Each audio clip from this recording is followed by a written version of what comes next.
The views, information, and opinions expressed during the following program are solely those of the individuals involved and do not necessarily represent the views of Access Communications, its representatives, or its employees.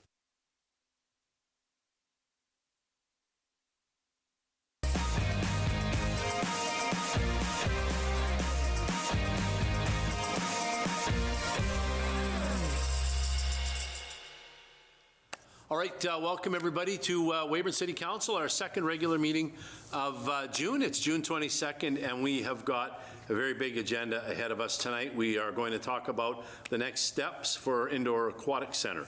We've also got some property sales on the agenda, and then our regular business as well. So we're going to get going right away. Everybody, I oftentimes forget to acknowledge when someone's absent, but we have a full house tonight, so very good for that. So let's start off, if I could, please get a motion to approve the minutes of the June 8th meetings.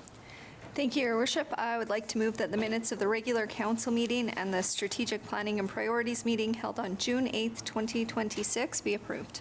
I would second that motion. Thank you. Any errors, omissions, changes to those minutes? Hearing none, then I'll call the question. All in favor, and that is carried. Thank you very much. Additions to the agenda. Council? None. Administration? Yeah, thanks, Your Worship. I do have one addition tonight. It's under 7C. There'll be amended special occasion application, and that's for the Young Fellows Club of Weyburn. Very good. Thank you. Do we make a motion now to amend that agenda, Tina? Or are we just good like that? We can just do it. We'll just as is. Very good. Thank you. Okay. Public hearings and notices, none tonight. No delegations, no proclamations, no petitions. Sorry, Your Worship, point of order. Sorry. I think we do have to motion to accept the agenda. We just don't have to make a motion to amend the agenda. Thank you. That's what I was looking for. To which effect, I move that the agenda be accepted as amended. Thank you. Seconder? I'll second that, Your Worship. Thank you. Any further questions on that? Hearing none, then I'll call the question. That's carried. Thank you very much. All right. Thanks for that, Councillor Janke. Okay, we were at reports of standing committees. So do any councillors, or for sure administration, reports from the committees that you sit on regularly? Anything you think that would be, we should be sharing tonight? Councillor Bador. For the Weyburn Ag Society, we're really ramping up for our big fair and expose this year. So we got a couple new things going on the Thursday night. I think they called it Thursday Night Thunder. So it's motocross, it's horses versus horsepower, it's lawnmower races, it's corgi races, I believe, too, plus a burnout contest and other stuff. So really, and I believe somebody is smashing something. That's all I know, but it's new for this year. And then we got the rodeo that week, and of course a busy week for Weyburn. So I'll be out there doing something. I'm not 100% sure. Smashing something. I don't know what. Yeah, but come out and join. That starts July 2nd. I believe it's July 2nd. Yeah. Yeah. Very good. But the 4-H stuff and everything is before that, so it's a full week or so of action over at the Ag Society. Excellent. Thanks for that. Anybody else? Nope, if there's nothing else, and we will continue. No items, excuse me, no items on the consent agenda tonight. So next up, we will move to motions. So here's where we're going to start with the conversation around the Aquatic Center. So what I will do, we have got Colton Weber here from Collier's Project Leads. Thank you, Colton, for joining us. So I think I will turn the meeting over to you and also to our Director of Leisure Services. If you feel, Richard, you need to jump in and out, please do that as well. Thank you. Thank you, Your Worship, and members of Council. So for the record, my name is Colton Weber, Project Manager with Collier's Project Leaders, acting as the owner's representative for the project. So I'm here today to present the results of the prime consultant procurement process for the Weyburn Leisure Center project. So with the closure of the Harry Church indoor pool in 2024 prompted the City of Weyburn to begin planning for a new indoor leisure center. Collier's Project Leaders was engaged as the city owner's representative to support the planning, design, and delivery of the facility. To advance the project, the city requires a prime consultant to provide architectural design services, coordinate engineering design disciplines, as well as manage design development and provide technical support through procurement and construction. So to meet this end, Collier's conducted a prime consultant procurement on behalf of the city through the online procurement portal SAS Tenders. Colliers is submitting this letter of recommendation, which documents the RFP results, the request for proposal results, and the implications to the project scope, budget, and schedule. Colliers requests that Council accept the recommendation to award the competition to P3 Architecture Partnership and to approve the steering committee to proceed with contract negotiations with the preferred proponent. We also request that City Council approve the steering committee to enter into a contract with the preferred proponent with a budget allocation of $1,860,652.50, inclusive of PST. So to describe the procurement process, we issued a request for proposals on April 20th, 2026 through SAS Tenders. The RFP outlined the city's requirements for a qualified prime consultant team that had the relevant project experience, comprehensive design and delivery approach, and capability to lead and coordinate all architectural and engineering disciplines. Throughout this process, 4 addendas were issued during the open period to provide clarifications to the proponents. The RFP closed on May 22nd, 2026, with 9 compliance submissions being received. The participating vendors were 1080 Architecture Planning and Interiors, Adero Architecture, Arcadis Architects, Group 2 Architecture, Oxbow Architecture, P3 Architecture, Stantec, TBD Architecture and Urban Planning, and Vern Reimer Architecture. Following the closing of the RFP, all proposals were distributed to the evaluation team, which consisted of 2 members from Colliers and 2 members from the City of Weyburn. These evaluations were completed individually between May 22nd and June 2nd, based solely on the technical submissions. The fee proposals remained sealed and were not reviewed until the completion of technical consensus evaluation on June 3rd. At the consensus meeting, evaluators discussed scoring results, confirmed alignment on evaluation outcomes, and finalized the technical ranking of the proponents.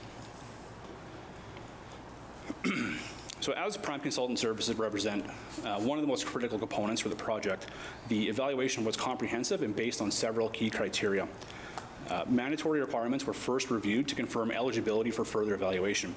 These requirements included completed submission forms, confirmation of insurance coverage, disclosure of potential conflicts of interest, and verification that a valid Weyburn business license, City Weyburn business license, would be acquired for the successful proponent. All proponents met these mandatory criteria and no concerns were identified. The technical component carried significantly more weight than the financial component, reflecting the importance of securing a highly qualified, competent team capable of delivering a complex aquatic facility. The breakdown of evaluation components and their respective weightings is shown in the table below. So we had the mandatory criteria, which was a pass-fail evaluation, understanding the project, which was worth 5% of the overall scoring, corporate qualifications, which was also 5%, the proposed team, which was 20%, the project delivery approach, again at 20%, comparable projects at 25%, value add and innovation at 5%, and then the fee proposal worth 20% of the overall evaluation. So for each of these sections, we looked at different things. In understanding of the project, it served to confirm each proponent's interest in the project, their understanding of the city's objectives, and their awareness of key project drivers. The evaluators reviewed the proponent's articulation of project needs, constraints, and anticipated challenges. For corporate qualifications, this section assessed the firm's overall capacity, experience, and availability of staffing resources. The weighting here was limited to 5 points, but the intent was to confirm that each firm possessed the foundational qualifications and organizational stability required to deliver a project like this. In Section D, we looked at the proposed team members. So this section carried significant weight at 20%. Because the team members are critical to overall project success. The evaluators reviewed the qualifications, expertise, and availability of key personnel, including 5 key roles. There were more that were requested for in the RFP for the overall team, but these were the 5 that are critical to the delivery of the project. And that's the design project leader, the design architect, the mechanical discipline lead, the contract administrator, and the aquatic specialist. Past collaboration among team members and alignment to project needs were also considered in the evaluation. In the project delivery approach section, We evaluated the proponent's methodology and understanding of how the project will be executed. We assessed their approach to schedule management, cost control and operational budget considerations, design development and presentation, quality assurance processes, and collaborations with the future construction manager. Proponents were expected to demonstrate a clear, realistic, and experience-based approach to delivering a complex municipal facility within the construction management at risk project delivery methodology. In Section F, comparable projects, this was the heaviest weighted section of the evaluation, as it provides insight into each proponent's demonstrated experience delivering similar recreation and aquatic facilities. Proponents were required to provide detailed descriptions of 3 reference projects, including the delivery methodology, scope and scale complexity of the project, project timelines, other team members and key personnel involved, as well as risks encountered and their mitigation strategies, and lessons learned and their applicability to this Weyburn project. This section allowed evaluators to assess the depth and the relevance of each firm's past performance. In Section G, Value Add and Innovation, we assessed the additional value proponents could bring to the project, including innovative design strategies, sustainability considerations, operational efficiencies, or unique tools and processes that could enhance project outcomes. For the fee proposal, this was quantitatively assessed using a standardized formula, with the lowest compliant fee receiving the highest score, which was 20 points. Fee submissions remained sealed until all technical scoring was completed to ensure a fair and unbiased evaluation process. The evaluation committee consisted of 2 members from Colliers project leaders and 2 members from the steering committee, ensuring that we had balanced representation for the evaluation. Each evaluator completed their scoring independently, and a consensus meeting was held to discuss any variances noticed in individual evaluations and finalize the consensus scores. All scores presented in subsequent sections of this recommendation letter, reflect the consensus outcome. So for the evaluation results, each submission was rated against the technical criteria outlined in the RFP, which ended up with an initial technical ranking as shown below, with P3A Architecture Partnership being ranked first after the technical evaluations, followed by Group 2, 1080, Stantec, Oxbow, Arcadis, Adaro, Vern-Reimer, and TBD Architecture. Although several proposals demonstrated strong content, the determining factors in the evaluation were the qualifications of the proposed prime consultant, including their senior leadership experience and discipline-specific expertise delivering aquatic facilities. Relevant experience delivering similar recreation and aquatics facilities, demonstrated success with comparable scope and delivery methodology, strength, availability, and past collaboration within proposed team members, clarity and feasibility in the proposed design approach, management approach, Based on these criteria, the top 3 proponents after technical submission were P3A, Group 2, and 1080. Following completion of technical evaluations, the fee submissions were opened and incorporated into the final scoring. This ensures that both quality and cost were considered when determining the preferred proponent. So after the incorporation of the fee proposals, P3A remained the top-ranked proponent, followed by Stantec, 1080, and then Oxbow, Group 2, Arcadis, Adaro, Vern-Reimer, and TBD. So after a full review of technical submissions, fee proposals, and overall value to the city, P3 Architecture Partnership has been identified as the highest ranked proponent and is recommended as preferred prime consultant. So once approval to proceed is received, Colliers will move into finalizing contract documents with the preferred proponent. This work is currently being targeted for the week, well, this week, potentially depending on the outcome of today's motion. The contract review and finalization period is expected to take approximately 2 weeks to conclude, and will include incorporation of negotiated terms, confirmation of scope alignment, and completion of legal review of the agreement. Based on this timeline, project kickoff meeting is planned for the week of June 29th. This kickoff will formally initiate the start of prime consultant services, which we are going to confirm communication protocols, review project milestones, and establish expectations for design development, stakeholder engagement, and reporting requirements. So following the kickoff meeting, P3A will begin delivering the prime consultant services in accordance with the finalized contract. With regards to the project budget, in coordination with the steering committee, a percentage-based approach was used to distribute the overall $30 million project budget across key categories. This allows us to monitor commitments, track expenditures, and adjust allocation as the project is progressively elaborated. For the consultant category, this typically represents approximately 8 to 10% of the overall project budget, which includes all consultant services, including contingency. So the fee proposal submitted by P3 Architecture totals $1,860,652.50, inclusive of taxes. At this stage, it does not present a concern to the overall project budget, as we will continue to re-baseline at major milestones to reflect updated scope, market conditions, and design development progress. This will allow for budget allocations to align with budget needs as the project progresses. So to the recommendation, based on the evaluation completed, Colliers Project Leaders recommends that the city award the prime consultant services to P3A Architecture.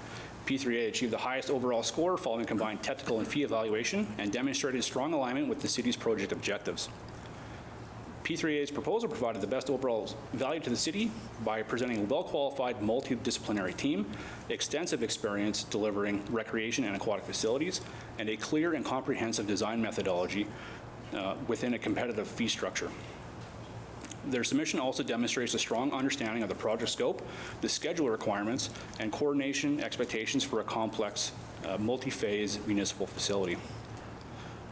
So we recommend again that the City of Weyburn approve the selection of P3 Architecture Partnership as the successful proponent for prime consultant services on the Weyburn Leisure Center project, and authorize Colliers Project Leaders to finalize negotiations and facilitate the execution of the agreement between P3A and the City of Weyburn.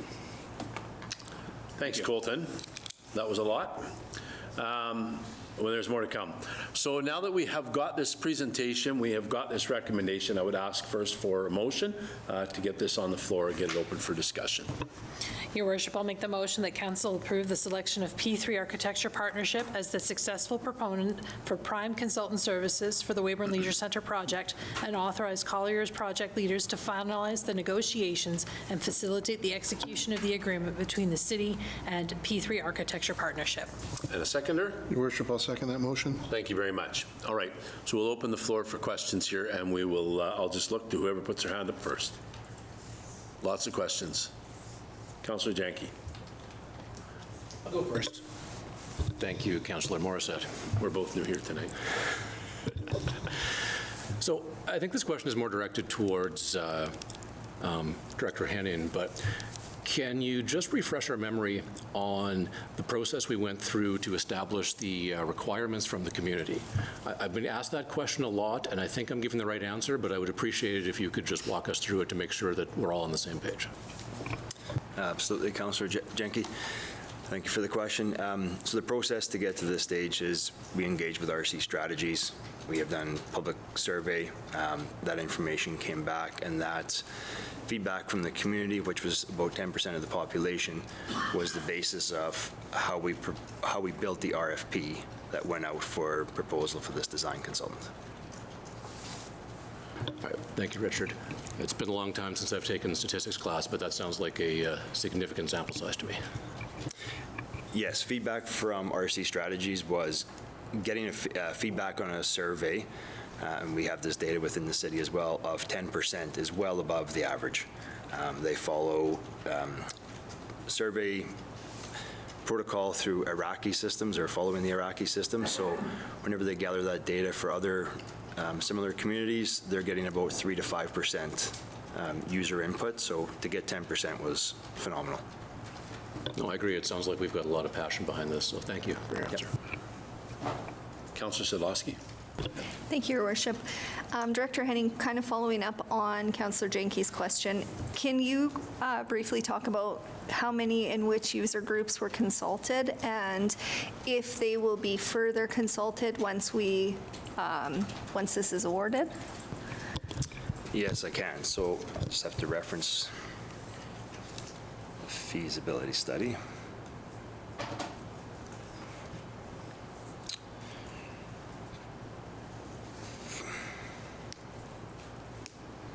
So in total, there was community group meetings with 10 organizations, and that was held over 8 separate meetings. That is where RC Strategies was engaged with the user group and the community groups.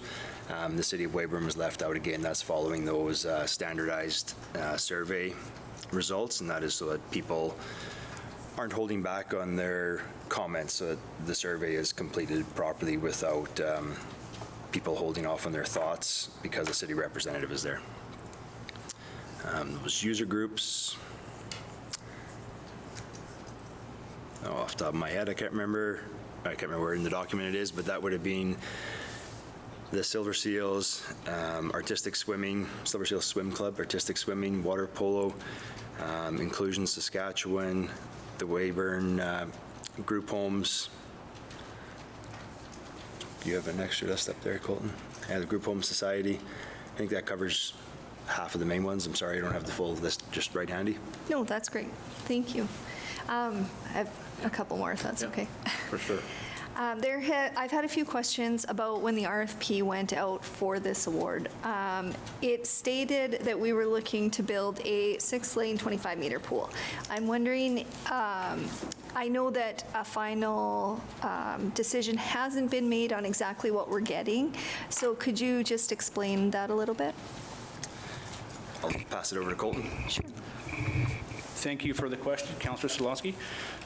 Right, so in the RFP, we had to lay some foundational scope of work for the architecture firms to be able to put together a comprehensive bid for the work. So the scope provided in the RFP is a starting point, which reflects the goals of the City of Weyburn. So this process is flexible, and there is the ability to alter the scope as needed, whether that's to achieve additional objectives if additional funding becomes available, or whether that's to adjust scope should there be a future budget consideration that needs to be managed. Wonderful, thank you. And then one more, I think, for yourself, Director Henning. Back in, I believe, November, when we decided which path we were taking forward in the pool discussion, there was $1 million earmarked for the demolition of the current facility if we were to build new. There was discussion in that council meeting, I believe as well, a council meeting in March, that money could be put towards a renovation or a repurposing of that facility should we build new. Is that correct? That is correct. There's a budgetary dollar of $1 million set aside for demolition or repurposing of the existing aquatic facility. Once we get further down the project path of construction of a new aquatic facility, then we'll be doing the full investigation of what that looks like. We want to make sure we put our focus right now onto a new facility to get people in Weyburn back into an indoor facility. So once we've got that project on the go, then we will start investigating the full options within the existing structure. Wonderful. Thank you. That's all for now. Thanks. For now. We'll come back. I think I'll ask this question of Colton. I just want to follow up on the public feedback, and then I'll continue back with questions, because we have talked about the work that was done on public feedback. Colton, you've worked on facilities like similar to this in the past. So my question to you is, you've read the RC Strategies report on their I guess, collection of data. Do you feel like largely, and I know we don't, the final design of this pool hasn't been made yet, we're probably likely a ways from that, but do you feel like the road that we're on does meet the needs as laid out in that report? Thank you for the question, Your Worship. What I would say is that, in my opinion, the RFP was structured using a lot of the feedback that was gathered from RC Strategies to develop the starting point for the scope. And a matter of fact, Colliers carries RC Strategies as part of our project team, which we can leverage for future collaborations future engagements with the stakeholder groups if needed. Great. Thanks for that. Okay. Councillor Morissette. Oh, sorry. Councillor Morissette. I was just going to go around, sorry. Councillor Bedore, hopefully I don't steal your question.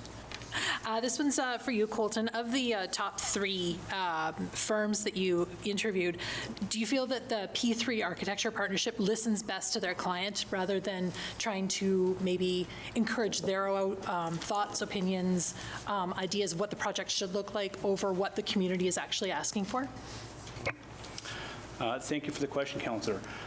In our opinion of the evaluation of P3A's proposal, it was stated numerous times the importance of managing expectations from the public community stakeholder groups, as well as diligently managing the project scope and budget to make sure that the scope and the budget remain aligned to the process.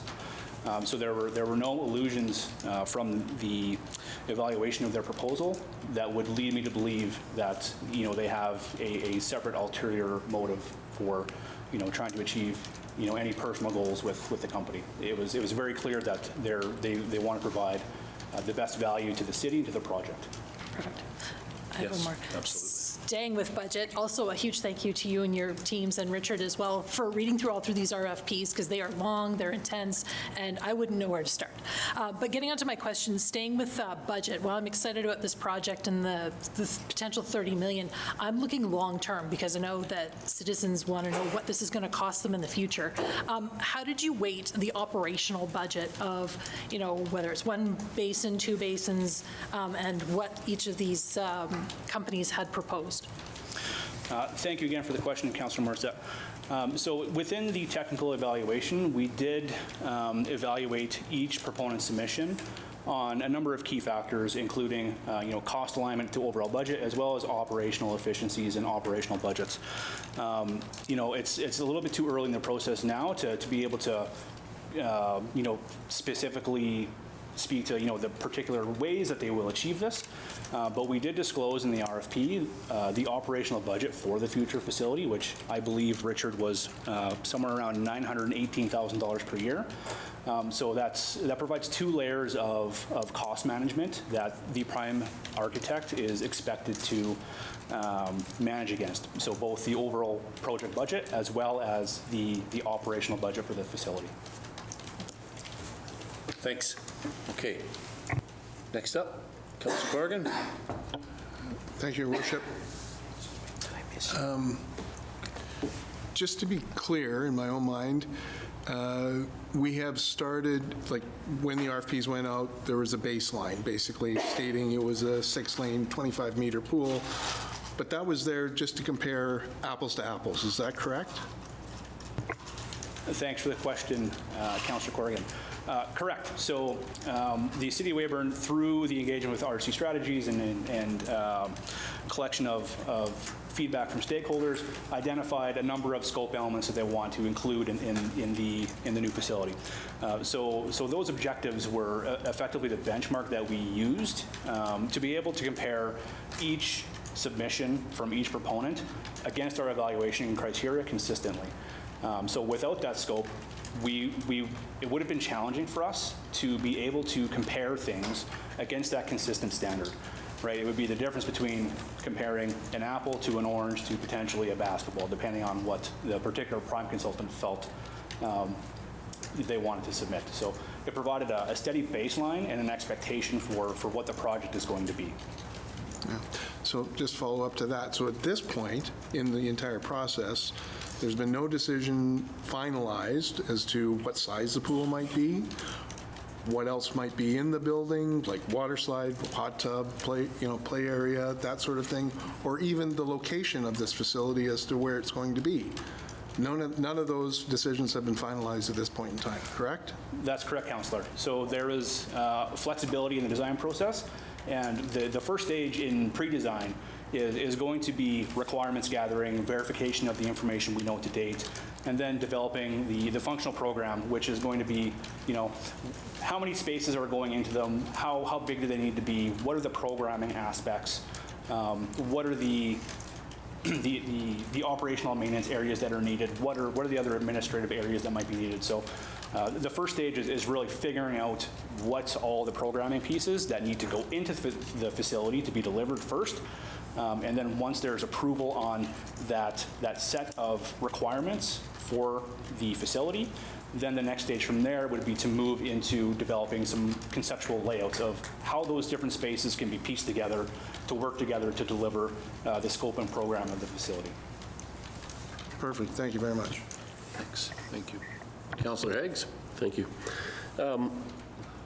So it's fair to say that P3A's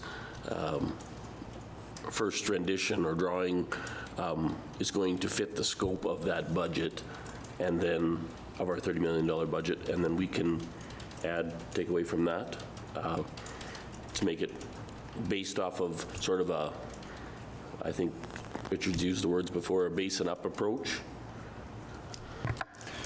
Thanks, Councillor Higgs. Yes, correct. So it is our starting point for developing what the program and facility is going to be at the end of the day. But we use a number of tools and processes to help us kind of get to that end goal. So one of them being a scope ladder. So during the initial development, a scope ladder is effectively a list of options to be, okay, depending on where our costing exercises land up, perhaps we have some additional room in the budget, maybe we can incorporate another element of scope. Or alternatively, maybe the cost estimate is more than we were expecting, so now we have to look at aligning the scope to be consistent with the budget. So again, it's a flexible process through the design, and you're entirely correct in your assumption. And maybe this is an unfair question. I mean, we're sort of talking about a step past this, but I've had the question regarding renovation versus a new build, all those sorts of things. We could have fixed it for a couple of $1 million. We could have put a liner in it. Can you speak to any of that? I'll certainly do my best. So there were a couple of facility condition assessments and feasibility studies that were done on the existing facility. One of them done before, I believe it was before the structural failures of the basin, the second one coming afterwards. And so, it's difficult to really assess properly without doing a full investigation of complete scope. But effectively, the amount of money that would be required to get the existing facility operational again would be just a considerable chunk of the $30 million budget, and that's before looking at other things such as upgrading the building envelope or readjusting the floor plan layout of the facility to be able to fit a competitive swim basin and all the other consulting and design work that would be required to try to make that solution work within the existing facility. Okay, thank you. Yeah. Thanks, Councillor Higgs. Councillor Bedore? I think most of it's been said, but I feel like I'm going to go on a monologue here or something. I don't know. Yeah. Maybe just let me speak. And so I think one of the points that Councillor Higgs just made is that base and up approach, and that's near and dear to my heart. I've had kids involved in swimming. I've had kids involved in water polo, and what I want and what I don't want, and I think Council and the steering committee is we don't want a big grandiose facility with no functionality. And I think that base and up approach with now, if we go forward with this, it is meeting with those groups, and those groups being all the user groups, and building that from the functionality of the facility up. And that's super important to me because we are, every municipality is struggling through some sort of infrastructure deficit. We're going down the same path, and I just want to make sure that that's the direction, and we are going down that path to build something that is functional for years to come. Thank you, Councillor Bedore. Yes, so in the RFP, we did make some specific expectations around functionality over form, and that's also the value in having a project manager on board. So that's part of what we do, is ensuring that the design team stays on track in providing a solution that provides value to the city, to what the city wants and to what the city expects, without breaking the bank. Thank you. Round two. Councillor Sadlowski. Thank you. There has been lots of talk between the 2 basin versus 1 basin. I've had multiple conversations personally. I think everyone's had multiple conversations. Could you speak a little bit to the operational costs between a 1 basin and a 2 basin? And furthermore, are there ways that if a 1 basin was constructed, I mean, there's been talk about bulkheads and that kind of thing, are there ways to achieve what our user groups are looking with 1 basin?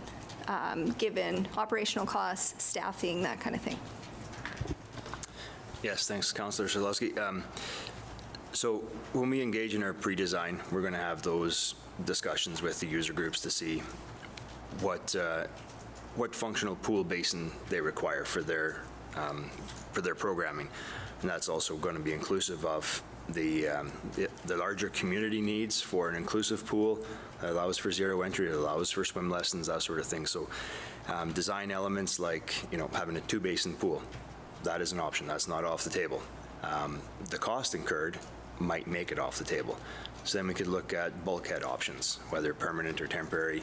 I mean, those are also options that are out there. Depending on, what requirements there are for hosting different events, there becomes a different pool depth, pool width, pool size. There's a lot of seating requirements for different regional versus provincial versus national levels that greatly introduce further complications in the overall envelope of the building being much larger to accommodate the deck space and the seating capacity. So as we go through that pre-design phase, we're going to have all that information at the table, and then that's when we're going to have the design crew there that we can start to, conceptualize some of this stuff, go through the cost tracking, and see where that lands. Thank you. I have one more question and then just a comment, if that's all right. A little bit changing direction, grant funding and fundraising, that type of thing. From what I understand about grant funding, you have to have a shovel-ready project before you can apply for a lot of them, or that helps fast track it, I suppose. The city is looking at any possible grant funding that could be out there. We are looking at fundraising options, that kind of thing, to alleviate some of this cost on the taxpayer. Is that correct? That's correct. Collier's Project Leaders is helping us with some grant funding applications. That process is on the very early stages of starting, and we've also been working with potentially bringing forth a sponsorship group that we can bring on board onto the project to hopefully fundraise further financial opportunities for the city. There's more information on that to come, but we are looking into it. It's early stages, so. Wonderful, thank you. I guess my only other follow-up comment is just I want to thank everyone who has come to council directly and asked questions. We are here, we are willing to talk, we are willing to listen, and we are willing to provide a little more context or justification as to why we chose the route that we chose. So if you do have questions, please reach out to administration or council, and we would love to answer them for you. Well said. Thank you. Councillor Janke. Mr. Weyburn, I have a question for you. You weighted I can't remember the exact terminology, experience with similar projects very high on this. One thing I note from your own presentation, from my own observations and from conversations with other municipalities is that there doesn't seem to be a lot of projects that are directly one-to-one similar being built or have been built recently. I guess, would you agree with that? Is that fair to say that that doesn't happen very often and this is somewhat of a unique project? And if so, is that part of why having prior experience is weighted so high? Thank you for the question, Councillor Janke. I would say that it's fairly rare in Saskatchewan, but when you look kind of cross-jurisdictionally across the country, a lot of these same firms are delivering aquatic facilities in other jurisdictions. Some of the code requirements and things like that are a little bit different, but there are, a lot of projects across the country that are similar in scope and scale to this, this particular project. So in Saskatchewan, they're relatively rare, but there have been, probably more in the last 5-10 years than there have in the previous 20, which is kind of a sign of why we're here today, right? The old facilities, they kind of wear down over time. after 50, 60 years need to be replaced kind of thing. So we're kind of at the end of that cycle for those old facilities here in the province. But, there are lots of currently ongoing projects for sure. Excellent, thank you. Councillor Morissette. Thank you, Your Worship. Director Henning, I asked you for a little bit of homework over the weekend, which you did an awesome job of. You said there's about 42-ish events, swim-wise, throughout the entire year. Of those, how many would Weyburn be able to accommodate if we did have a facility the size that was needed for those kinds of competitions? And what's the likelihood of them actually being held here versus Regina, Saskatoon, Winnipeg, Calgary, that kind of stuff? Thank you, Councillor Morissette. So in total, there's 42 events listed on SwimSAS website for events across Saskatchewan. 37 of those would be unique because some of them have masters at the same time as junior competitions. Currently, Weyburn will have one summer event during the year, possibly a second one with if they achieve the provincial or win the bid to host provincials. Could Weyburn take on more? I think that would come down to the user group. I mean, obviously we have to build the facility, which I kind of mentioned is, are we going to build a facility to host those events? We might be able to attract a couple more.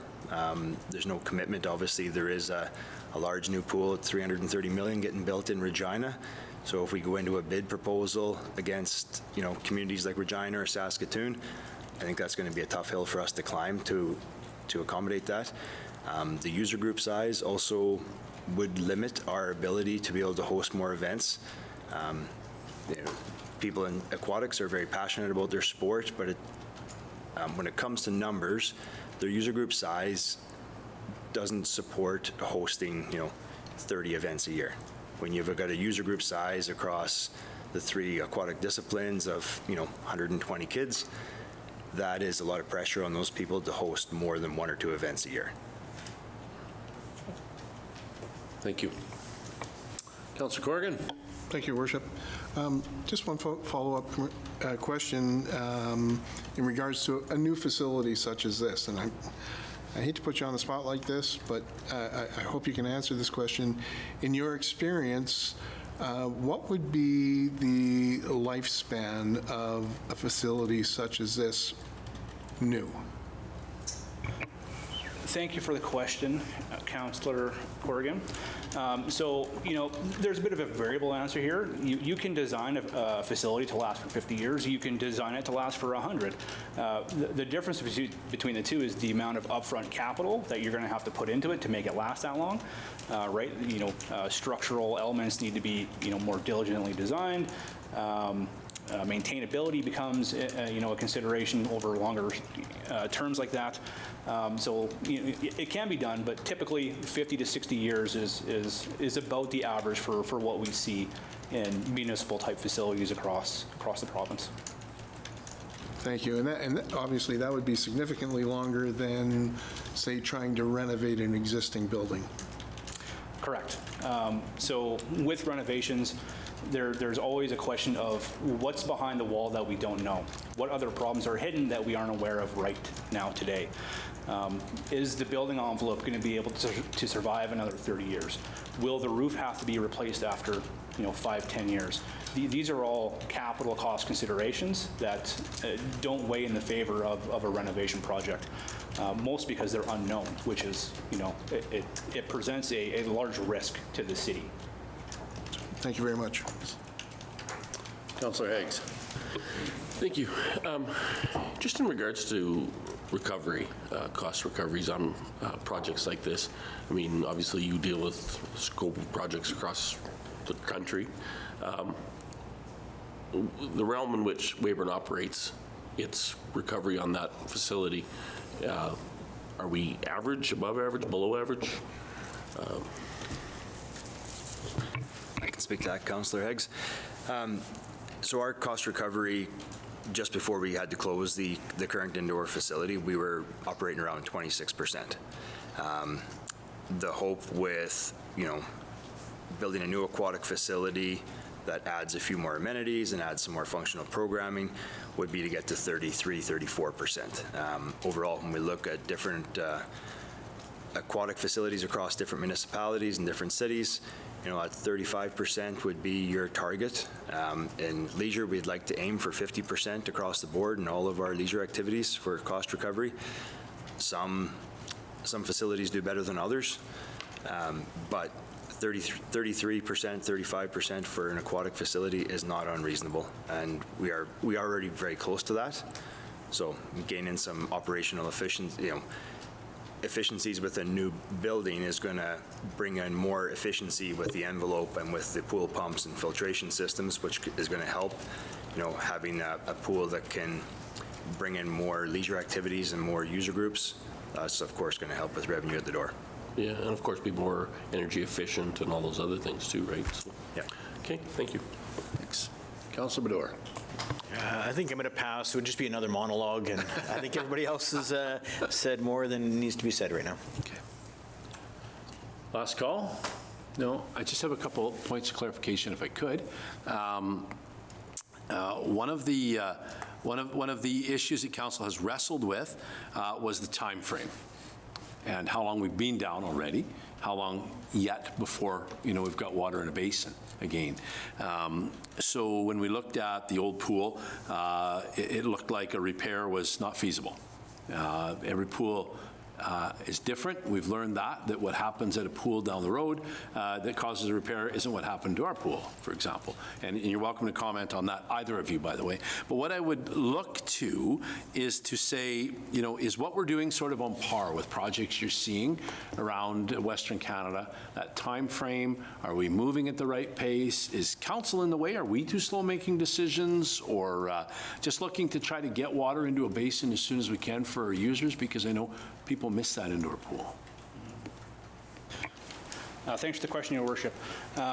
So what I would say is that in terms of the timeline, so the current project timeline we're progressing on, you know, we are a little bit ahead of schedule right now compared to where we figured we were going to be, and you know, this process of designing a new facility using specifically the construction management at risk methodology provides an opportunity to have concurrent design and construction activities happening, right? So whether that's a potential foundations package to have the foundation design first and have that aspect move forward quicker, you know, overlapping the timelines between design and construction overall results in a shorter time to occupancy, which was a factor in why we decided this methodology was what we wanted to do with the project.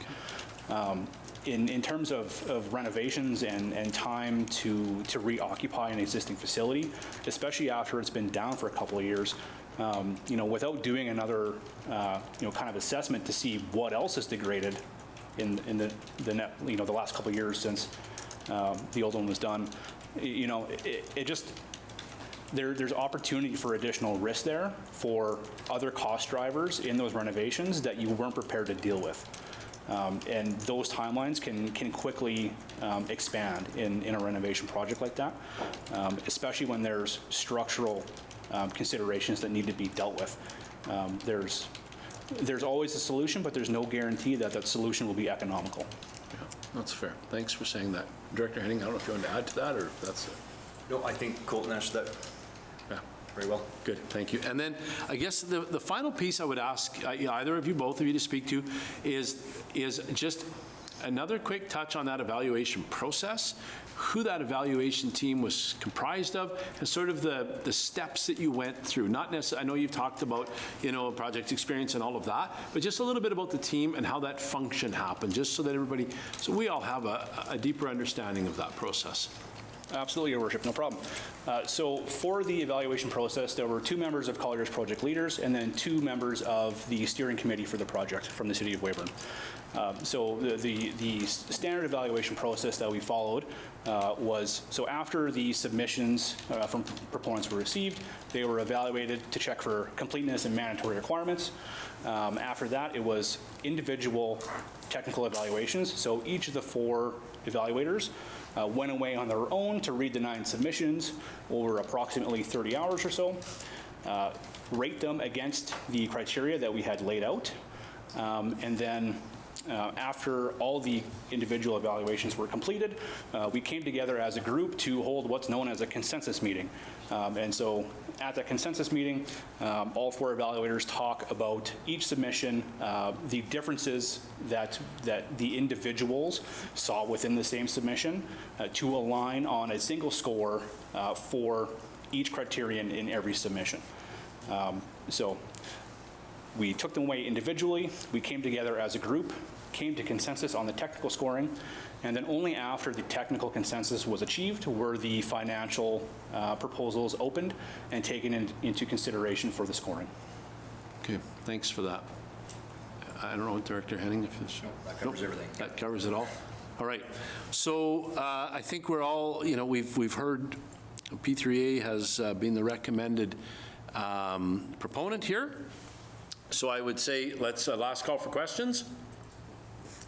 Hearing none. So right now the decision ahead of us is to approve the selection of P3 Architecture Partnership for prime consultant services and authorize Colliers project leaders to finalize negotiations and facilitate the execution of the agreement between the city and P3A. So that's the question before us. If there's nothing else, this is a big one. All right, I'll call the question then. All in favor? And that is carried unanimously. Thank you very much. To the administration who has worked on this, led by Director Henning, thank you very much for your hard work. This is not easy, and we acknowledge that. Council acknowledges how difficult this is. Also, Colton, for your help. Thank you very much to Council. Also, thank you very much for your work on this. It's been, I did not think I would know this much about swimming pools at this point in my life, so I feel pretty lucky. Okay, let's move on with our agenda. We still have plenty of work to do. We have next up, we're at 7B, by the way, if you're following along. And this is a mediation board council report regarding consent of title, and we will turn this over to the Director of Finance, please. Thank you. As per Section 24 of the Tax Enforcement Act, a letter regarding consent of title from the Provincial Mediation Board will be sent on the following properties. The property owners have received their 6-month notice, but have not paid the outstanding taxes. The next step is to send a letter to the Provincial Mediation Board requesting consent of title for the properties. This process costs $20 per property. Once notified, the Provincial Mediation Board contacts the property owner to discuss payment arrangements. If the board is unable to make contact, or if the property owner fails to follow through with payments, the board will then grant permission for consent to title. So we have 42 properties. It's a total of $177,632.91.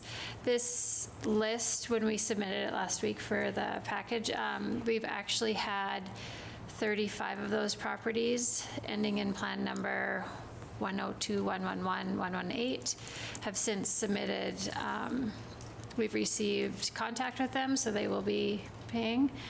So therefore, they'll be removed and title will not be requested. So we have 7 properties left, and it's approximately $48,000. So we are recommending that that you give authorization to start proceeding with the Provincial Mediation Board for title of the properties with tax liens as presented 6 months ago.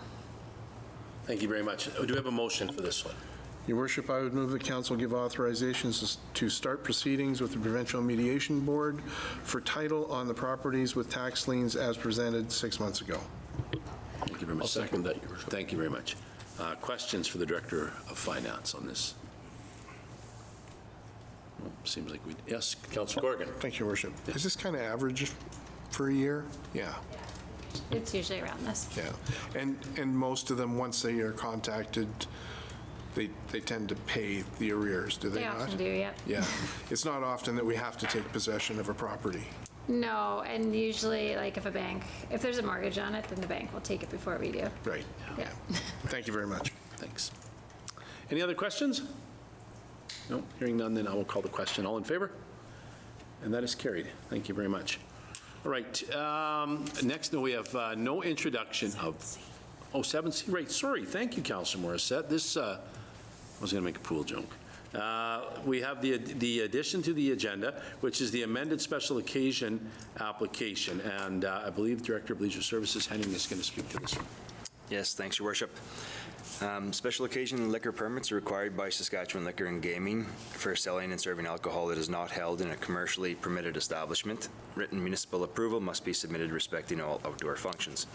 Special occasion permit, which is attached, has been submitted by the Young Fellows Club of Weyburn for an outdoor concert on the Ag Society parking lot on Thursday, June 26, 2026. The application outlines the following plans. The event will include many local food and snack vendors. The event will include the sale of alcoholic and non-alcoholic beverages. The gates will open at 3 p.m. with bands starting at 4 p.m., the last band ending at 11:30 p.m. and ending the night with a fireworks show. The event area will be fenced and will have hired professional security for the evening. They request the event area from Tuesday, June 23rd to start setup and will tear down on Friday, June 26th. Originally, Council granted permission on November 18th, 2025 to host this concert at Jubilee Park. With the rain accumulation over the last month and weekend, the grounds would not withstand the traffic from hosting a concert. The Young Fellows and Parks Department came to a consensus on relocating the concert for this reason. The Weyburn Agricultural Society has been notified and is working with the Young Fellows to accommodate the event. No concerns are identified during the review process. The Leisure Services Department has reviewed the application and confirmed that all required documentation has been submitted. We recommend that Council approve the Young Fellow Club of Weyburn to make application to the Saskatchewan Liquor and Gaming Authority to sell alcohol during their event held outdoors at the Weyburn Agricultural Grounds on June 26, 2026 from 3 p.m. to 11:30 p.m.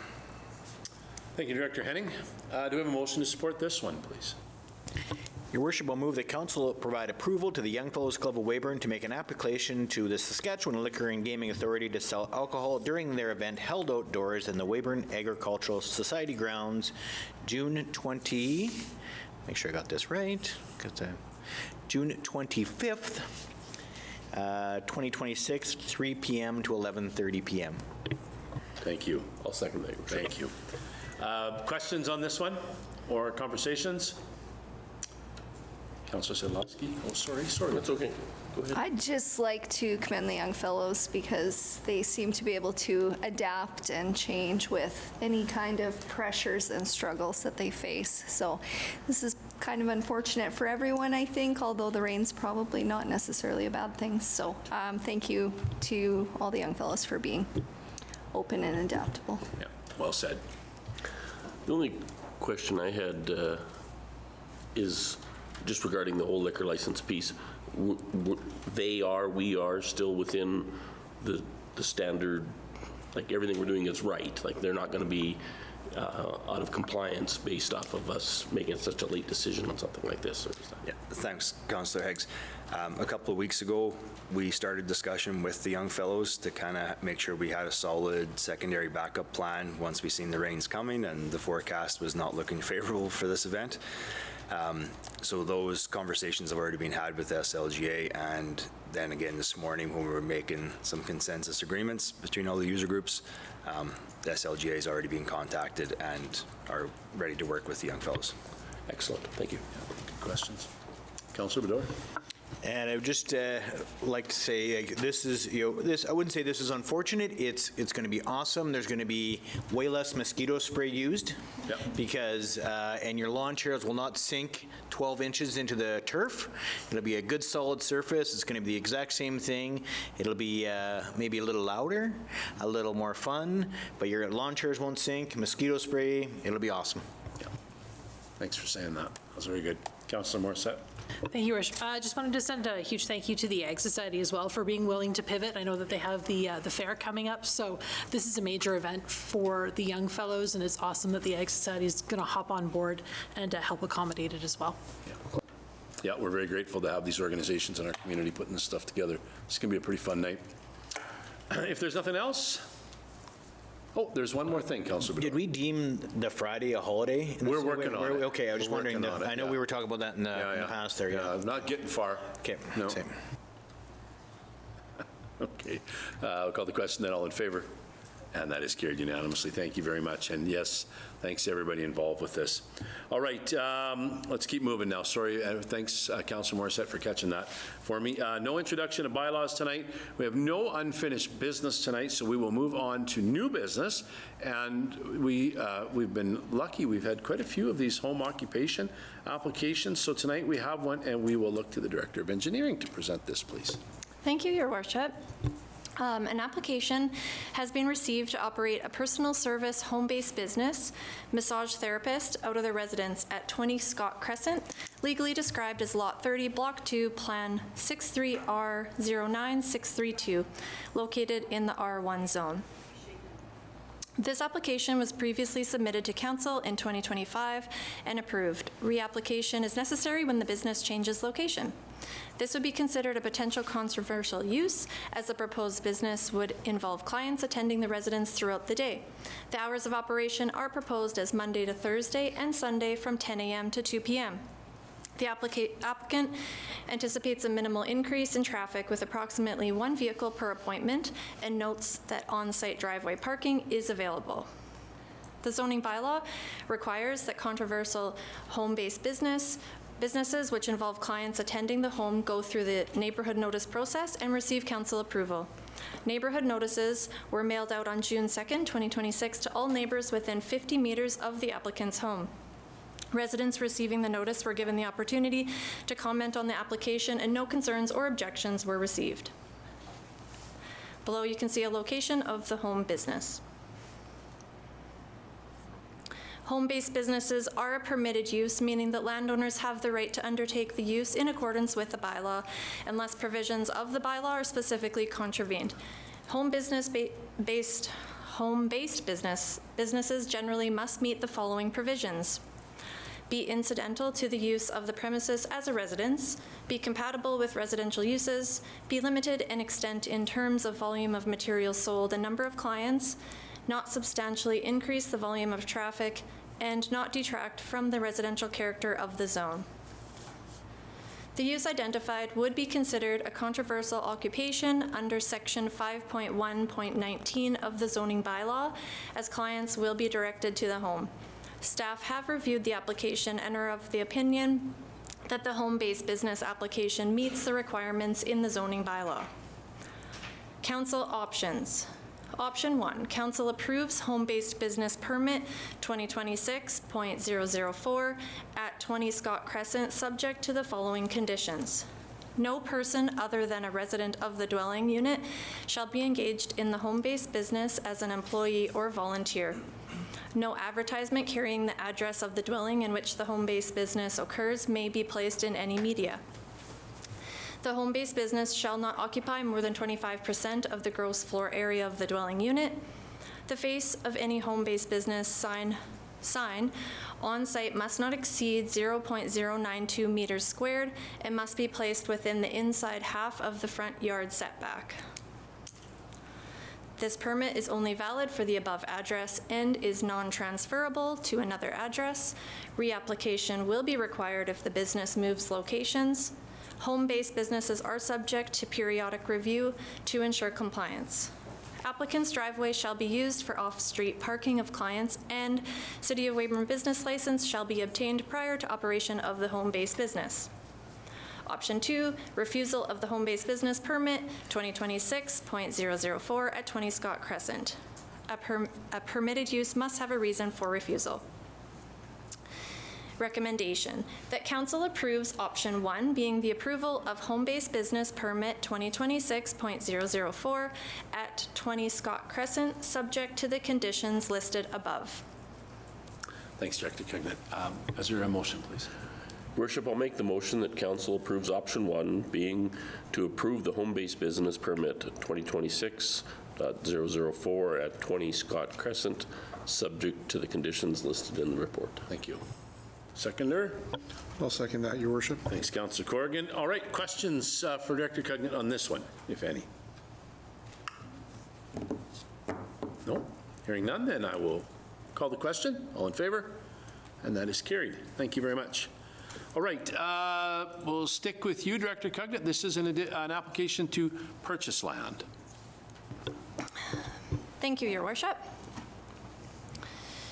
The city received an application to purchase a portion of Queen Street legally described as part of Plan 71R18860 for the price of $1,000 plus applicable taxes for a total price of $1,050. The city closed this portion of Queen Street in 2025 when the Ministry of Highways started their update to Highway 39. The closed portion of Queen Street is 0.47 acres, and the purchaser intends to consolidate it to the existing property of A&B Concrete. This will allow for expansion of their current operation and allow for access to their property at 325 Queen Street. Below you can see the area proposed for purchase.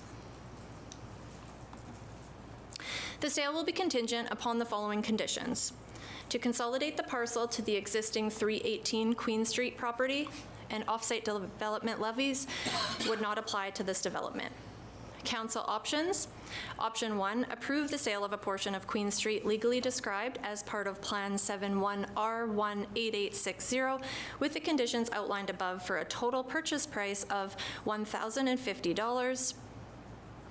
Option 2, deny the sale of a portion of Queen Street legally described as part of Plan 71R18860 with a purchase price of $1,050. Reasons for refusal would have to be provided by the person making the motion.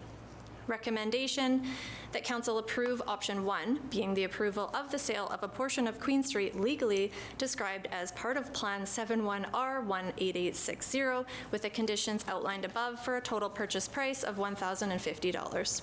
Thank you very much. And is there a motion? Your Worship, I'll make the motion that Council approve option number 1, being the approval of the sale of a portion of Queen Street legally described as part of Plan 71R18860 with the conditions outlined above for a total purchase price of $1,050. Your Worship, I would second Councillor Morris's motion. Thank you. Questions on this one? Nope, this just makes sense. All right, I'll call the question then. All in favor? That is carried. Thank you very much. All right, another application to purchase land, and we will look to the city manager for this one, please. Yeah, thanks, Your Worship. The city received an application to purchase 2 parcels located at 849 and 853 Johnson Drive for a proposed price of $70,000 plus applicable taxes, totaling $73,500. Both parcels are currently not serviced, and a standard pricing structure has not been formalized for those properties. Historically, the city has offered similar lots at a discounted rate where purchasers acquire 2 or more parcels concurrently. The subject properties are zoned as residential attached, so under R1, and as such, no rezoning is required for the intended use. The applicant's intent is to consolidate the 2 parcels to facilitate the development of a single detached private residence. The subject properties are currently unserviced and have remained undeveloped for an extended period of approximately 10 years. As a result, the city has incurred ongoing maintenance costs associated with these parcels without realizing any development or tax revenue benefits. In consideration of these factors, it is administratively beneficial to encourage the sale and development of the lands. The proposed offer reflects pricing consistent with previous transactions involving similar unserviced lots, particularly where multiple parcels are purchased concurrently. Supporting this application would align with the city's broader objective of promoting residential development, reducing long-term maintenance obligations, and returning underutilized lands to the tax base. Accordingly, it is recommended that City Council give favorable consideration to the proposed purchase price. So included on the image is the location of the 2 properties, just off of Johnson Drive, right by Assembly Park School. And here's an aerial view as well as the 2 properties. The sale will be contingent upon the following conditions. Dwelling units must be completed within 2 years of the date the sale has been finalized. Dwelling unit must be finished graded in front yard and have a finished hard surface driveway. The lots at 849 and 853 Johnson Drive must be conciliated prior to development, and the purchaser is responsible for servicing the lots. Offsite development fees, or levies, will not be applicable, separate from the purchase price, as such costs were previously incorporated into the original development of the subject lands. So there's three options in front of council tonight. So option one is to approve the sale of 849 and 853 Johnson Drive for the offered purchase price of $73,500, tax included, subject to the conditions listed above. Option two is to provide a counteroffer to the purchaser for the sale of 849 and 853 Johnson Drive, subject to the conditions listed above. And then option three is to deny the sale of 849 and 853 Johnson Drive, the proposed purchase price of $73,500, tax included. If there is a reasoning for that, it must be part of the motion. So a recommendation from council, from administration tonight is that council approve option number one, to approve of the sale of 849 and 853 Johnson Drive for the offered purchase price of $73,500, tax included, subject to the conditions outlined above. Thanks, City Manager. Would look for a motion for this. Get it on the floor, please. Your Worship, I would move that council approve option number one, being the approval of the sale of 849 and 853 Johnston Drive for the offered purchase price of $73,500, taxes included, subject to the conditions outlined in the report. Thank you. And a seconder? I'll second that, Your Worship. Thanks, Councillor Morissette. All right. Questions on this particular item, if there are any? Councillor Bador. Just one around the infrastructure there. So when someone buys an on-service lot, is it considered that gas power or just sewer water when we consider, and how does that all work? How do they tie in? I'll let my director answer that question tonight. So unserviced would mean that there is no water or sewer service going into the lot. There is a curb stop at the street, so the developer would be required to coordinate and pay for servicing that lot of everything beyond the right-of-way of the street. And then for sewer tie-in, same thing, would we have to go underground, I assume? Yeah, so that's for water and sewer, yeah. And if I could just ask for a little bit of clarification on that, although they might use a private contractor for some of that work, they would also use Sask Energy, Sask Power. That is all done under the scrutiny of our folks, though, to our standards, correct? Correct. Yeah, we have a water sewer service application. It can be found on our city website. That is a requirement before they start construction. So we review, make sure they are doing the work to our standards. That includes, there will be inspections required for that, and then we will approve it, and yeah, then they'll be serviced. Thank you. Councillor Sedlowski. Thank you, Your Worship. My question would be directed to the city manager, I believe. I'm just wondering if you can provide us a little bit of a scope, a broader picture of what our count of serviced, I know this one is specifically on service, but service lots are at. We've seen this come to council with our council over the last couple of years a few times now. We have an additional one coming up. What does this, how many lots is the city sitting on? And I know this council has made it known that we don't believe we are in the development business, and we are looking to get rid of them. So could you speak to that a little bit? Thanks, Councillor Sedlowski. So in the Johnson Drive area, speaking about service lots, there's 10 service lots that currently aren't purchased in that area. In regards to other service lots, I believe we have a couple other ones that we have received through like tax enforcement, stuff like that. I believe it's a very small number. I think it's one or two properties that way, but we do have 10 located in that area. So the number of lots that we currently have is a very small number for the city of Weyburn. Wonderful, thank you. Any other questions? City Manager, I just want to be sure, and I know this, or I'm sure I do, you have been in contact with the proponents of this project. They fully understand the costs associated with an unserviced lot versus service lots. And then my second question to you would be, I know there's no rezoning at all necessary with this, but that will be a big lot. And we don't, one single residence, we don't see a lot of that in our community. So if there's some commentary you could provide around that, probably being one of the first that we'll have in our community, is that something that we would allow people to do to proliferate, or is it a one-off? Two questions into three. So speaking in regards to the size of the property, we do actually have other properties that are quite large. We have people who have multiple different lots that they've purchased to build one home. Okay. So we have seen that. Great. Can you just let me know your first question again? The first question was, you've been in contact, I think, with the proponents to talk about the costs associated with unserviced lots. Yep, so the applicant was very forefront with us when they reached out to us. They asked specifically for those lots, and they were aware when they did ask us that they're unserviced. So we made sure through the process to actually let them know that there were service lots available, and then they still want to come back to the unserviced.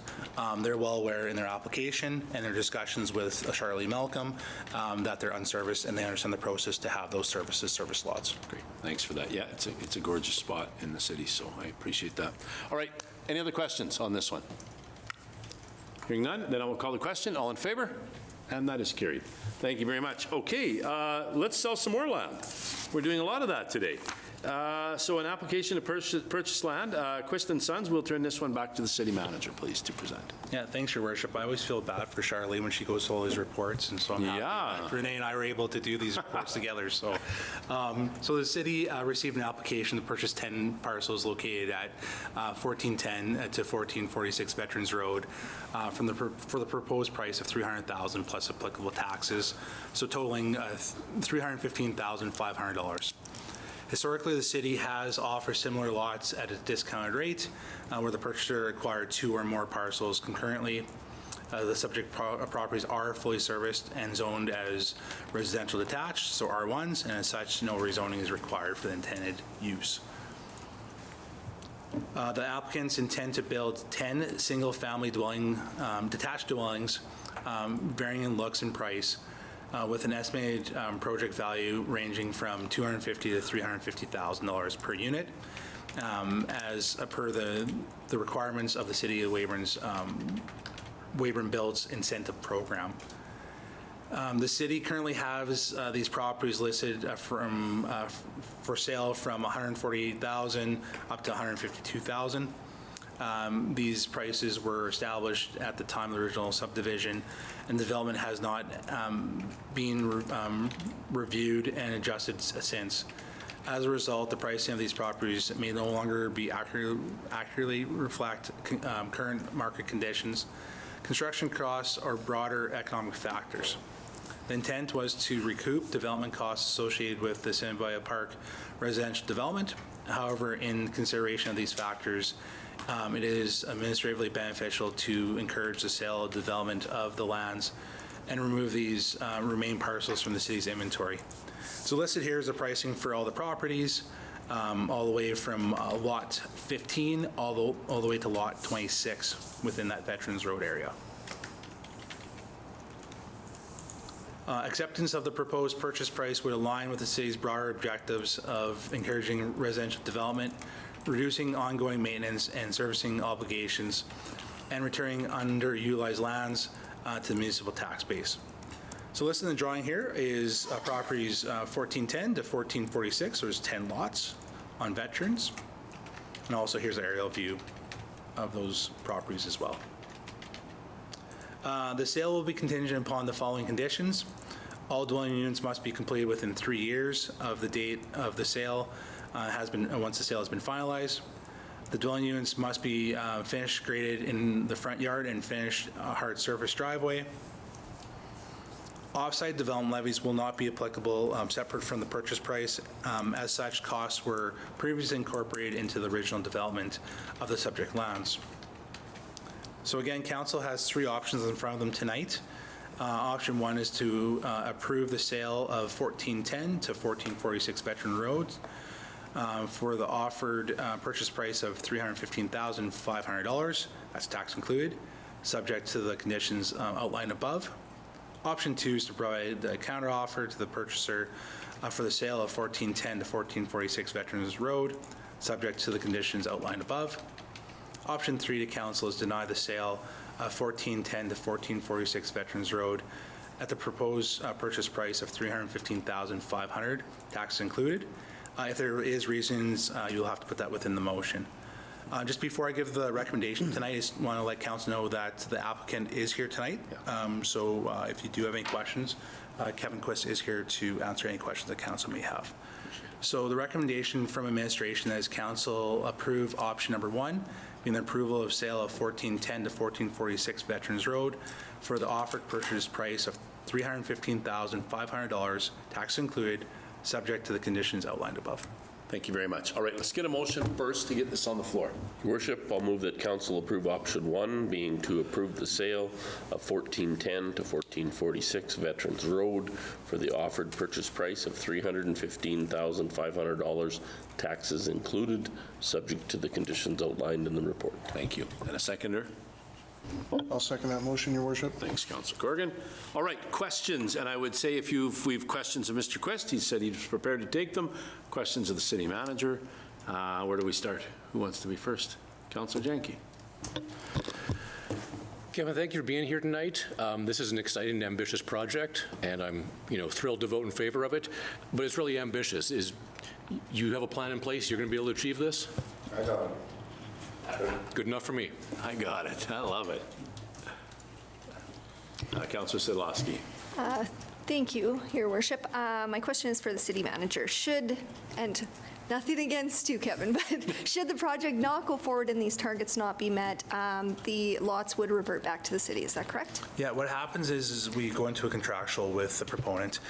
We actually do put penalties within that, and so if they cannot meet that, any lots that are not started, we're coming back into the city's inventory with a penalty attached to that as well. Wonderful, thank you. I also echo Councillor Janke's sentiments. I think it is very exciting. I love to follow the real estate market, and affordable single-family homes are definitely needed here in town. So thank you for that. Yep, thanks. Councillor Corrigan.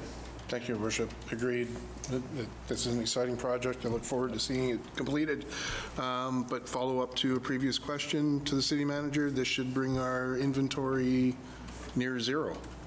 Yep, so going back to Councillor Sidlowski's question previously, this would remove any of lots within the Johnson Drive development that are serviced.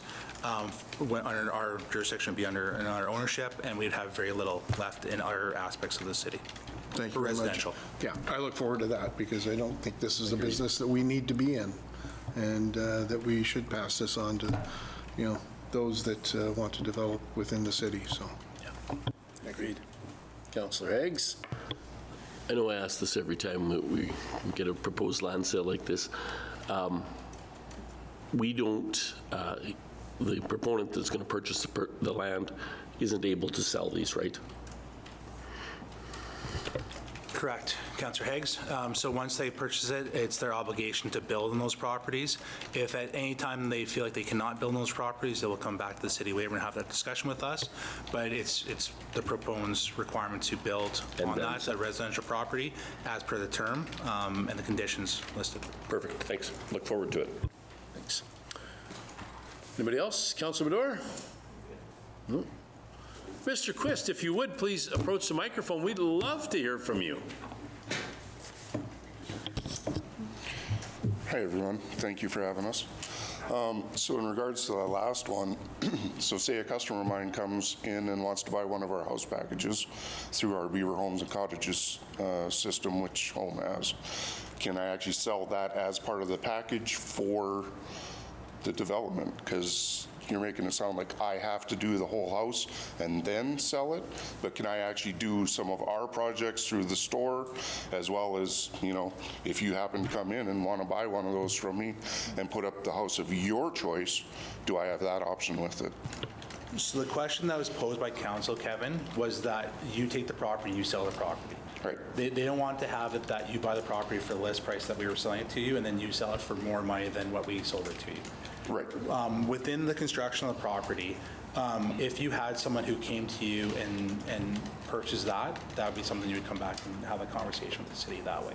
Okay. I think the bigger question that came from Councillor Higgs, and correct me if I'm wrong, Councillor Higgs, is the concern is that we sell you the property for a list price of $30,000, and then you go and sell it for X dollars. Yeah, no, it's contrary to me trying to keep the affordable housing. Yeah. Okay. No, and yeah, good point, Kevin, and yeah, that was not my intent. My intent was. Well, it just was, our original plan was I was going to build house 1, sell it, hopefully get 1 and 2, or 2 and 3 going. But then, having had the months to work at this, I'm looking forward to possibly, say you want to build a new house or a young family wants to. They come in, they get to choose the house they want. We have a contract system in place at Home Hardware that you purchase that house package. We would then put the lot in with that, and all that would be in one contract for that person or family. So I just want to know that that is allowable. Good. Yep, that works. Councillor Morissette has a question. Councillor Hicks has. Oh, sorry. Mr. Quist, thank you very much for coming tonight. You've actually kind of answered my question. Do you have an idea of what the homes will look like that are going up on these particular lots? You're welcome to go to Beaver Homes and Cottages through the Home Hardware website. You dream it, it's there. So I do have the first one picked out. Actually, when I had a meeting with the building department, Charlie and Patrick and Matthew, I had multiple plans that were available at that time. And anybody wants to stop by the shop, I can gladly show you, but there's hundreds. Yeah. Perfect. And are there fencing packages offered with those as well? I am well down the road. I'm working on it. You seem excited. It sounds like a deal is underway, is what I'm hearing. I've been working on this for 5 weeks, and I move quickly. So, appreciate it. Okay, yeah, this very much lines up with, I think, what economic development has been telling us. We need these entry-level homes on the market, and your price range that you're sort of talking about, that $250,000 to $350,000 home. That is exactly what our market needs right now. We hear this regularly. So I've been in talks with the realtors and banks, and I've been working. Yeah, we know you have been. Thanks for that. All right, before I call the question then, last call? Nope. All right, with that, I will call the question. All in favor? And that is carried. Thank you very much. Thank you very much, by the way, and best of luck on your project. Thank you. Yeah, all the best. Okay, look, here we are. Let's go on to, that is the end of sort of regular business, so let's go on to inquiries and announcements. I'm certain there are many. Councillor Sidlowski. Well, we would like to congratulate Estevan on taking home the golden garbage can. We would like to acknowledge. We would like to acknowledge. We acknowledge that. We had a wonderful day despite the rain. It was very, very, very close. I was sure we were going to bring it home, so it was a little bit unfortunate and disheartening. But thank you to everyone who participated. Our Parks Department was incredible leading into this year. Rough Bark Acres, Fire had all of the trucks out and the lights on and the ladder up. Police cleaned up theirs. It was really a great day and a great way to showcase the community, and we look forward to doing it again next year. So thank you. And I took part in the judging this year. I scored very high in Weyburn, but I would also like to congratulate Councillor Sidlowski. Thank you for your work on that project. That was a big project. She's being humble. We lost by less than 1/4 of a percentage point. That's how close that vote was. I don't know the math, Councillor Hicks. Don't ask me. I thought maybe I should clarify the math. I had a few people ask. Okay. So we took a score out of 100, I think. I think so. 100. We took the highest score and the lowest score, and we scrapped those so that it was the remaining 7, and then we took the average. So it was actually a difference of 1 point, which is a very small percentage. I will say Mayor Richards was the score that we scrapped. He scored Weyburn very high, but Mayor Cernick actually scored Estevan extremely high. So I think we'll be skipping having the mayor's judge next year. Thank you. Yeah, I don't know what Mayor Cernick was thinking with that high score. He was way out on.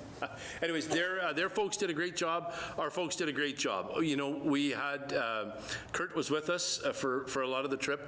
I learned things about our trees I didn't know.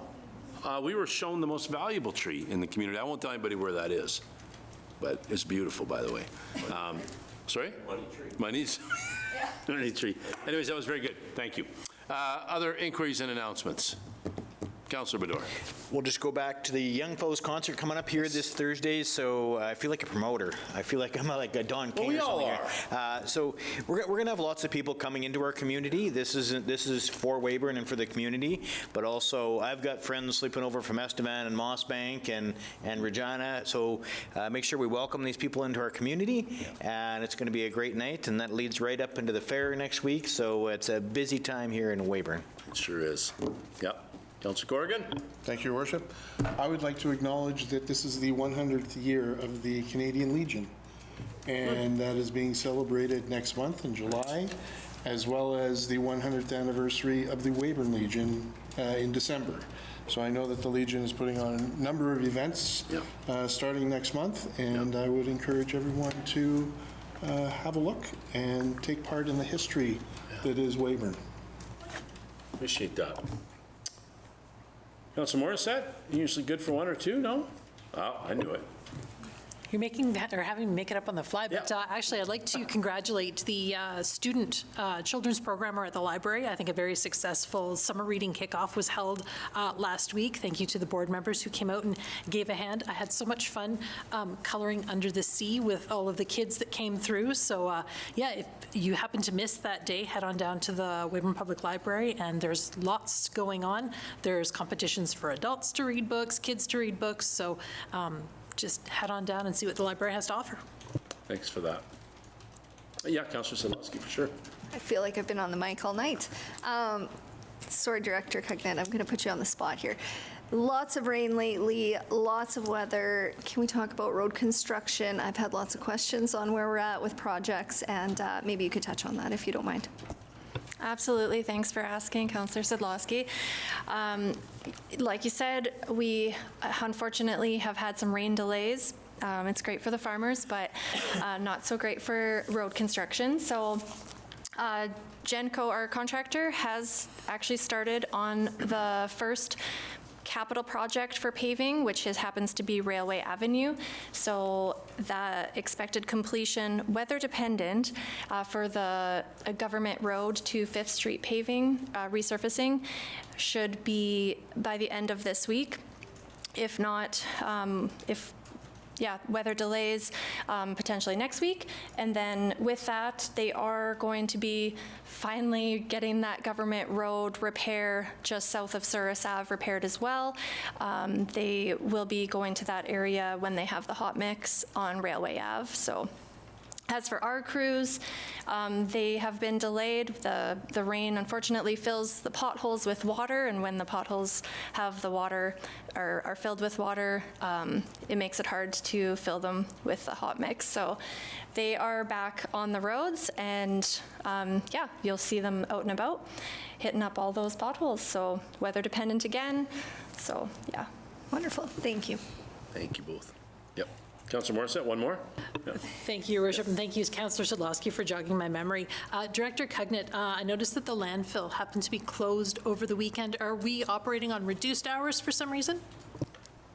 Thank you, Councillor Morissette. Thanks for asking. We actually are temporarily operating on reduced hours due to our perimeter fence on the east side of our landfill area, unfortunately, was compromised during that May windstorm. So just as a permit to operate requirement, we are required to have that perimeter fence intact for security, but also for the litter control. So in attempt to reduce that litter from leaving our site without that litter fence intact, we have reduced the hours to match up with when we have equipment operators on site to make sure that the daily waste is properly compacted and covered every day at the end of the day, as well as over the weekend. So we have been able to open at reduced hours over the weekend.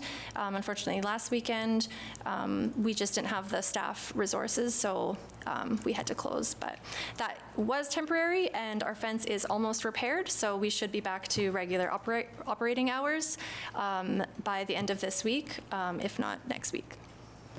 Definitely thank the crews for all their hard work out there. I know I live in that general vicinity, and I hardly ever see anything coming across the field, so again, thank you. Yeah. Thanks. I would also mention kudos to the Siouxline Cruisers car show on Saturday. What a show. Beautiful. It was the day before Father's Day, walking down. I said, don't tell me I'm hard to buy for. There was plenty of good things on the street, but I did get a burger, so we took that as a win. Beautiful cars. Okay, 230, 240 cars. Great turnout. That was great. That's right. Biggest ever, yeah. And downtown looked fantastic. Yeah, appreciate it. If there's nothing else, then we have no notices of motion, and so with that, we will see everybody back here on July 13th, and we will be adjourned.